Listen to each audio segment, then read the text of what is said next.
नमस्कार। मेरा पूरा देश सुन रहा है। राष्ट्र की आवाज 140 करोड़ लोगों की एक ही आवाज, आपके साथ मैं हूं सरफराज। मैं सरफराज सैफी आपको बताना चाहता हूं, संदेश खाली इस वक्त पश्चिम बंगाल में पॉलिटिक्स का बड़ा एक्सपेरिमेंट बन चुका है। पश्चिम बंगाल के नॉर्थ 24 परगना जिले का संदेश खाली देश का नया सियासी अखाड़ा बन गया है। ममता सरकार पर भारतीय जनता पार्टी, कांग्रेस और लेफ्ट तीनों ट्रिपल अटैक कर रहे हैं। और इस बीच कलकत्ता हाईकोर्ट की फटकार के बाद पश्चिम बंगाल पुलिस शेख शाहजहां की कस्टडी सीबीआई को सौंपने को तैयार हो गई है, मजबूर हो गई है। प्रधानमंत्री नरेंद्र मोदी संदेश खाली पीड़ित महिलाओं से मुलाकात की, उनका दर्द सुना, जिसके बाद संदेश खाली पर सवाल उठाते हुए पश्चिम बंगाल की तृणमूल कांग्रेस पर जमकर निशाना साधा है। प्रधानमंत्री नरेंद्र मोदी ने इंडिया गठबंधन को भी निशाने पर लिया। आखिर प्रधानमंत्री नरेंद्र मोदी ने बंगाल में इंडिया गठबंधन और ममता बनर्जी पर क्या आरोप लगाए हैं, यह आज आपको राष्ट्र की आवाज के जरिए बताऊंगा, दिखाऊंगा, समझाऊंगा। पिछले कुछ सालों से ममता बनर्जी डबल एम फॉर्मूले यानी मुस्लिम और महिला वोटों के सहारे बंगाल की सत्ता में अपना दबदबा बनाए हुए हैं। बीजेपी के रिजल्ट टीएमसी के डबल एम फॉर्मूले में से एक एम यानी महिला वोटर्स में सेंधमारी की है। यही वजह है कि पीएम मोदी नॉर्थ 24 परगना में नारी शक्ति वंदन कार्यक्रम में संदेश खाली घटना के बहाने ममता बनर्जी पर जमकर निशाना साधा।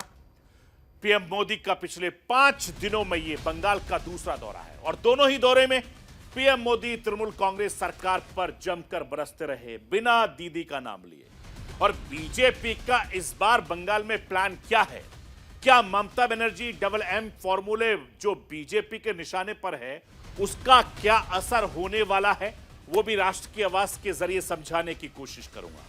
संदेश खाली ही नहीं, पिछले कुछ सालों में टीएमसी और बीजेपी के कार्यकर्ता कई मौके पर आमने सामने आए हैं। पिछले कुछ सालों में बीजेपी लगातार पश्चिम बंगाल में पैर जमाने में लगी हुई है। बीजेपी के तमाम बड़े नेता का फोकस पश्चिम बंगाल पर है और पिछले कुछ सालों में बीजेपी का बंगाल में जनाधार भी काफी ज्यादा बढ़ा है। बंगाल में बीजेपी का जैसे जैसे स्ट्राइक रेट तेजी से बढ़ रहा है, ममता बनर्जी की चिंता भी लगातार बढ़ती जा रही है। और आपको विधानसभा चुनाव याद होंगे। संदेश खाली इतना पॉलिटिकल हॉट क्यों बना, इसके पीछे 2024 की 42 सीटों का मिशन भी है। इसे समझने के लिए पश्चिम बंगाल की सियासत का पिछले 15 साल का आंकड़ा आपको समझना होगा, जो आपको राष्ट्र की आवाज के जरिए आज मैं समझाने की कोशिश करूंगा। मैं अपने हिंदुस्तान के कोने कोने की आवाज को दिल्ली तक पहुंचाता हूं, दिल्ली की आवाज को देश दुनिया के कोने कोने तक पहुंचाता हूं, नेताओं की आवाज को मैं आम लोगों तक पहुंचाता हूं, आम लोगों की आवाज को मैं अपने देश के हुक्मरानों तक पहुंचाता हूं। आपकी आवाज से मिलती है मेरी आवाज और बन जाती है राष्ट्र की आवाज।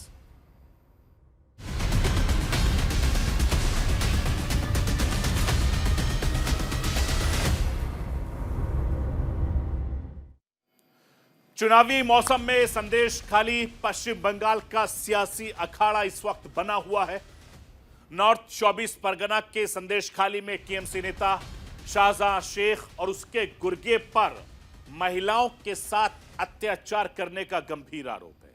संदेश खाली पर बीजेपी, कांग्रेस, लेफ्ट तीनों ही ममता सरकार के खिलाफ हल्ला बोल रही है। चुनावी मौसम को देखते हुए बीजेपी पूरी तरीके से आक्रामक है। प्रधानमंत्री नरेंद्र मोदी पिछले 5 दिनों में दूसरी बार बंगाल गए हैं। पीएम मोदी ने देश का पहला अंडर वाटर मेट्रो से लेकर 15,000 करोड़ से ज्यादा की विकास परियोजनाओं का उद्घाटन शिलान्यास किया है। प्रधानमंत्री नरेंद्र मोदी जब पश्चिम बंगाल गए थे तो 22,000 करोड़ रुपए की योजनाओं की सौगात दी थी, लेकिन मौका ऐसा था कि बंगाल में पीएम मोदी की सौगात ज्यादा चर्चा सियासी विसात की रही है। पीएम मोदी जब बंगाल पहुंचे तो संदेश खाली की पीड़ित महिलाओं के एक समूह ने पीएम मोदी से मुलाकात की। महिलाओं ने अपनी आप बीती प्रधानमंत्री नरेंद्र मोदी को बताई, अपना दुख बताया।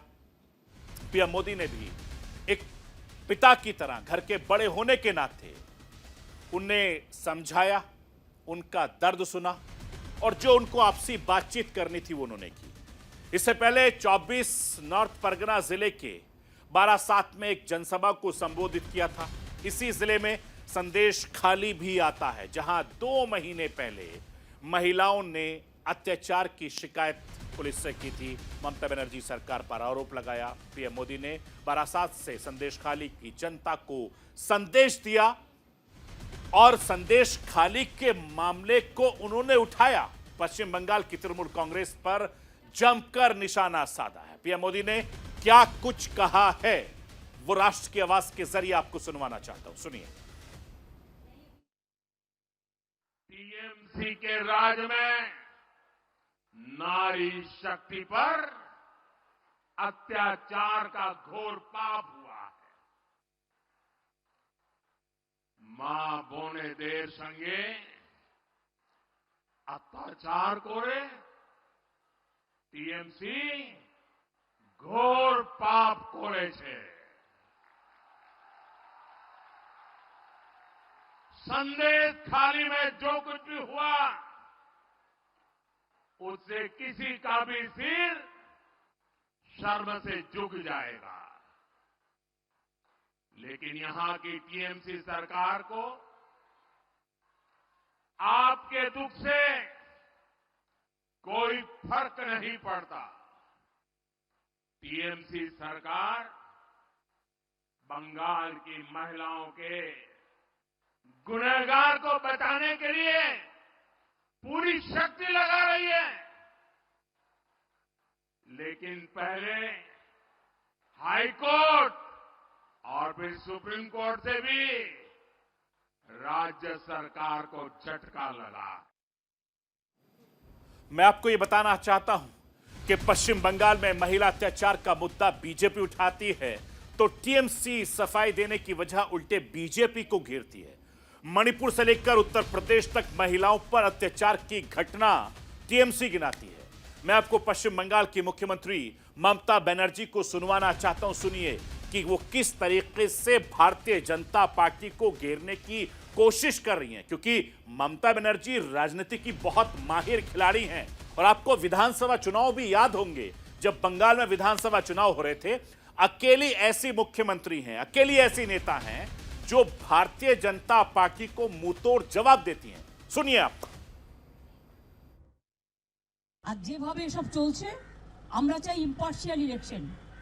আমরা বিজেপি ইলেকশন চাই না, আমরা ইম্পার্শিয়াল ইলেকশন চাই। বাংলা একমাত্র জায়গা যেখানে ইম্পার্শিয়াল ইলেকশন হয়। আর বাংলায় এসে যারা বড় বড় কথা বলছে তাদের আমি বলবো একবার উত্তরপ্রদেশে যান। গত পরশুদিনও 2টো নাবালিকাকে খুন করে তার হাতগুলোকে বেঁধে খুন করে নির্যাতন করেছে। একবার বিলকিসের বাড়িতে যান, একবার হাতরাসে যান, একবার সাক্ষীর কাছে যান, দেখে আসুন বাংলা অনেক সুস্থ, বাংলা অনেক শান্ত। বিজেপির মন গড়া কিছু দাঙ্গার ছক, কিছু দাঙ্গার আন্দোলন দিয়ে বাংলার মা বোনদের যে অসম্মান করার চেষ্টা করা হচ্ছে, এতে বাংলার মা বোনেরা খুশি নয়। मैं आपको यह भी बताना चाहता हूं कि पश्चिम बंगाल महिला अत्याचार के मामले में ममता बनर्जी अकेले पड़ गई हैं। पश्चिम बंगाल में लेफ्ट से लेकर कांग्रेस तक संदेश खाली में महिला अत्याचार के मामले में खूब विरोध कर रही हैं। ममता बनर्जी सरकार पर जमकर हमलावर हैं। प्रधानमंत्री नरेंद्र मोदी बंगाल के बहाने पूरे इंडिया गठबंधन को घेर रहे हैं।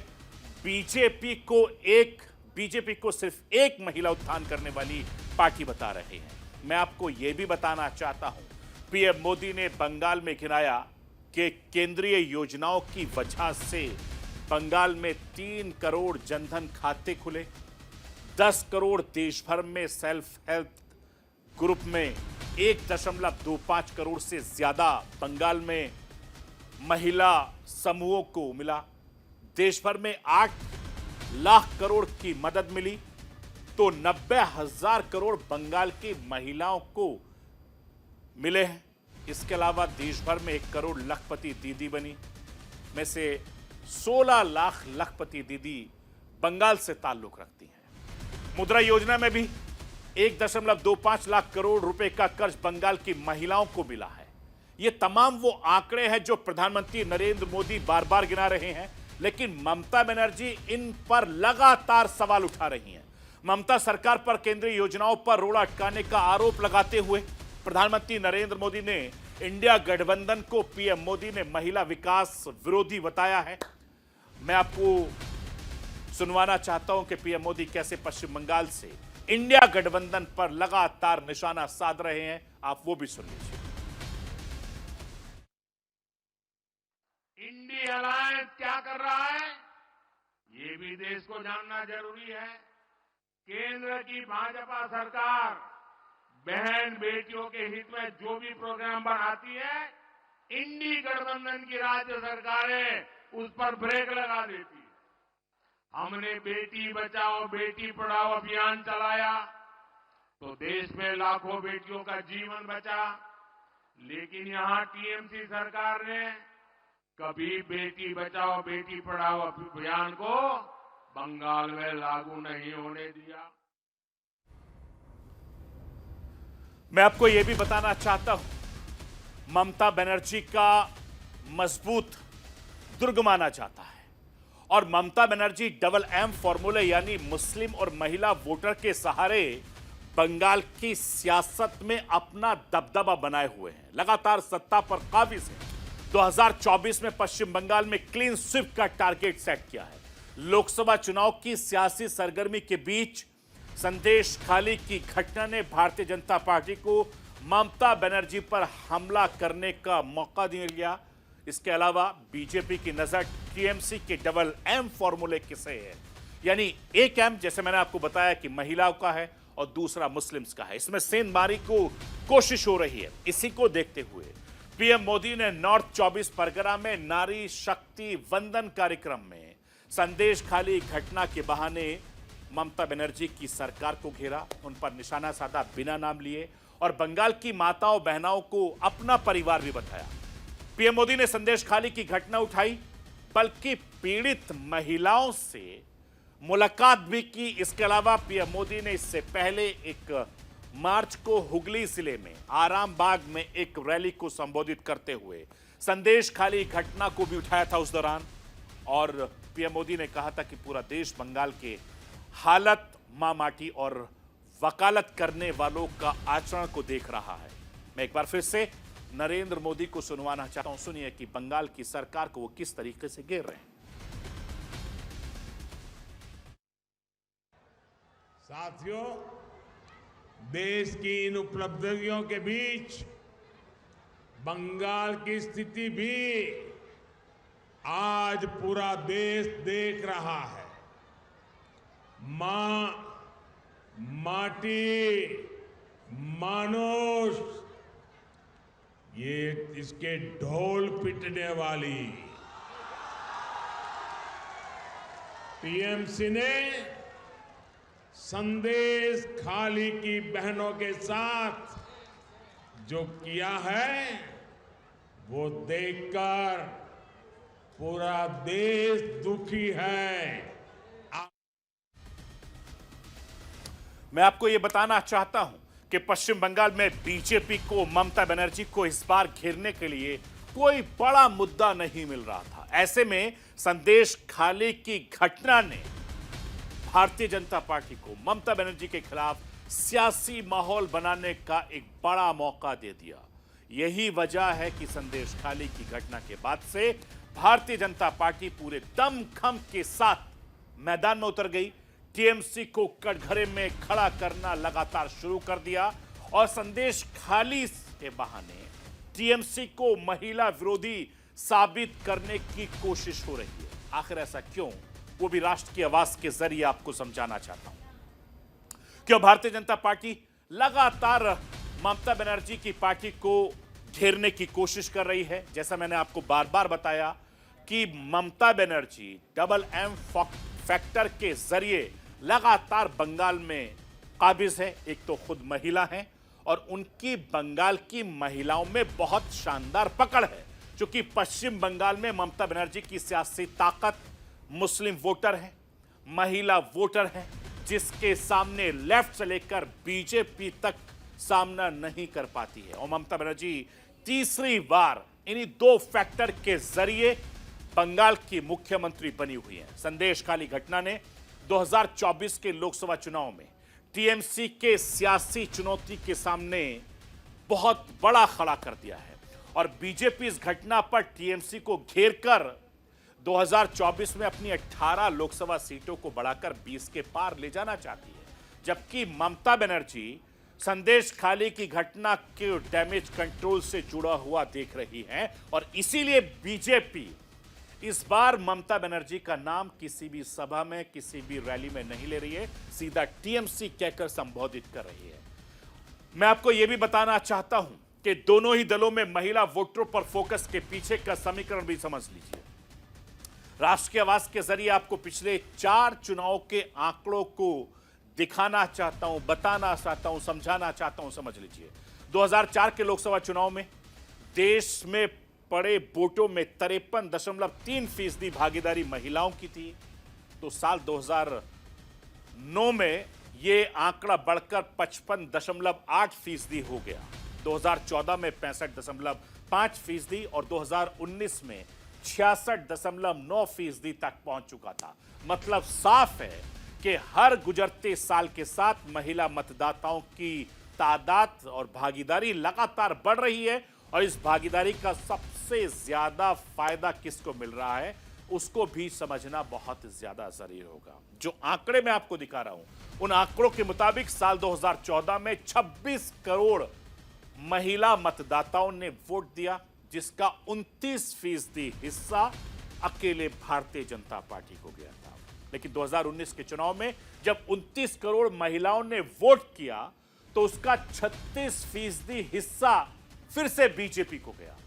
तो बीजेपी को लगता है कि पीएम मोदी के नारी शक्तिकरण और नारी विकास को लेकर किए गए फैसलों का असर है कि महिला मतदाताओं को उनको रिझाया जाए, उनका रुख भारतीय जनता पार्टी की तरफ मोड़ा जाए, पीएम मोदी की तरफ मोड़ा जाए। इसी वजह से बंगाल में बीजेपी संदेश खाली के जरिए महिलाओं को लगातार बड़ा संदेश दे रही है और उसका असर न सिर्फ पश्चिम बंगाल में देखने को मिलेगा बल्कि दूसरे राज्यों में भी देखने को मिल सकता है। संदेश खाली में हुए महिलाओं के साथ अत्याचार के मुद्दे को बीजेपी छोड़ नहीं रही है। दीदी कोई मौका बीजेपी को नहीं दे रही है और बीजेपी लगातार ममता बनर्जी पर दबाव बना रही है। दबाव का ही नतीजा रहा है कि महीनों बाद संदेश खाली के गुनहगार शाहजहां शेख को घटना के महीनों के बाद गिरफ्तार किया और अब हाईकोर्ट के आदेश के बाद शाहजहां शेख को सीबीआई को सौंपना पड़ा। संदेश खाली को लेकर बीजेपी और टीएमसी में लगातार आर पार की लड़ाई चल रही है। वैसे ये कोई पहला मौका नहीं है जब पश्चिम बंगाल में बीजेपी और टीएमसी के बीच आर पार की लड़ाई चलती रही है। इससे पहले भी बीजेपी में लगातार भारतीय जनता पार्टी और तृणमूल कांग्रेस में लगातार फाइट होती रही है, क्योंकि बीजेपी पश्चिम बंगाल में पैर पसारना चाहती है। बीजेपी के तमाम बड़े नेताओं का फोकस पश्चिम बंगाल पर रहता है और पिछले कुछ सालों में बीजेपी का बंगाल में जनाधार भी काफी ज्यादा बढ़ा है। पश्चिम बंगाल में बीजेपी का जैसे जैसे स्ट्राइक रेट बढ़ रहा है, ममता बनर्जी की चिंता भी बढ़ रही है। लेकिन ममता बनर्जी सियासत की बहुत माहिर खिलाड़ी हैं, इसीलिए वो कोई ऐसा दांव एन मौके पर चल देती हैं जो बीजेपी को भारी पड़ जाता है। पश्चिम बंगाल की सियासत को समझने के लिए आपको थोड़ा सा पीछे लिए चलता हूं। जब लाल झंडे से ढके पश्चिम बंगाल को तृणमूल ने पत्ते ने ढक दिया था और आज इसकी लड़ाई की बात हो रही है, कहीं वैसा ही कुछ ना हो जाए और तृणमूल के पत्ते को बीजेपी का फूल ना ढक जाए। लेकिन एक चीज है कि इन 15 सालों में जो कॉमन है वो है बीजेपी का शानदार स्ट्राइक रेट। बंगाल में बीजेपी का पिछले कुछ सालों में चुनाव स्ट्राइक क्या रहा है वो आपको राष्ट्र की आवाज के जरिए दिखाना और समझाना चाहता हूं। 2019 में बीजेपी का स्ट्राइक रेट 2.38% था। जब एक सीट मिली थी 2014 में यह स्ट्राइक रेट दुगना हो गया, यानी 4.76% हो गया, परसेंट बढ़ गया। एक से बढ़कर 2 सीटें हो गई और 2019 में बीजेपी का पॉलिटिकल शेयर अचानक से बूम कर गया और सीधे स्ट्राइक रेट 42.85 पहुंच गया, यानी स्ट्राइक रेट 9 गुना ज्यादा बढ़ गया और हाथ में 18 सीटें आ गई। बीजेपी का यही परफॉर्मेंस दीदी की फिक्र को पश्चिम बंगाल में बहुत बढ़ा रहा है और यह समझना भी बहुत जरूरी है कि बीजेपी संदेश खाली पर क्यों लगातार अग्रेसिव है, क्योंकि दीदी संदेश खाली पर बीजेपी को कोई ढील नहीं देना चाहती। उसकी भी एक बड़ी रणनीति की वजह है और राजनीतिक वजह यह है कि पश्चिम बंगाल में जन आंदोलन का मजबूत एक अतीत रहा है। खासतौर से दीदी को यानी ममता बनर्जी को जन आंदोलन की ताकत का पता है। ममता की सियासी हैसियत शायद इतनी बड़ी नहीं होती अगर सिंगूर और नंदीग्राम में जमीन अधिग्रहण विरोधी आंदोलन को ममता लीड नहीं करती। जन आंदोलन के दम पर ममता बनर्जी ने पश्चिम बंगाल में लेफ्ट के 34 साल के लाल साम्राज्य को मिटा दिया और यही वजह है कि दीदी संदेश खाली को बीजेपी के लिए सिंगूर नहीं बनने देना चाहती। वही बीजेपी संदेश खाली के जन आंदोलन के लिए लगातार ब्रह्मास्त्र से दीदी को परास्त करना चाहता है, क्योंकि ये बीजेपी का गढ़ है, आरएसएस का गढ़ माना जाता है और बड़ी तादाद में संदेश खाली इलाके में बीजेपी के बड़े नेता हैं, बीजेपी के कार्यकर्ता एक्टिव हैं।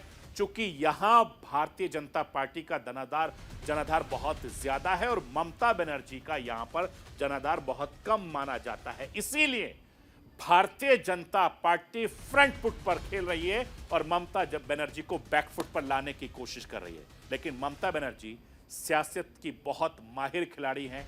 आगे आगे देखते जाइए, कोई ऐसी सियासी चाल चलेंगी जिससे यहां के कार्यकर्ता नेताओं के लिए बहुत दिक्कत पैदा हो जाएगी। तो ये थी राष्ट्र की आवाज। बाकी खबरों के लिए आप बने रहिए न्यूज़ इंडिया के साथ।